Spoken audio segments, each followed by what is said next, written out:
Polsek Penukal Abab menangkap satu tersangka pelaku tindak pidana kejahatan membobol rumah.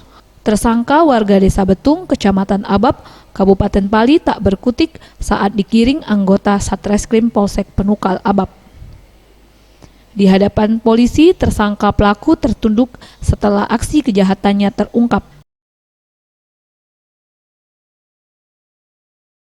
Kapolsek Penukal Abab, Ibtu Alpian mengatakan, penangkapan pelaku berdasarkan laporan dari korban yang rumahnya kebobolan.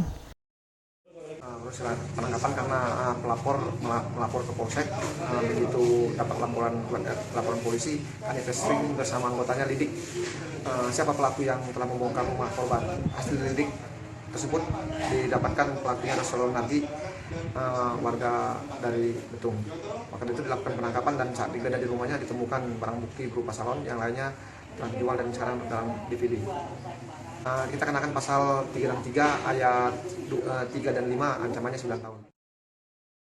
Saat ini tersangka pelaku ditahan di Mapolsek Penukal Abab untuk mempertanggungjawabkan perbuatannya.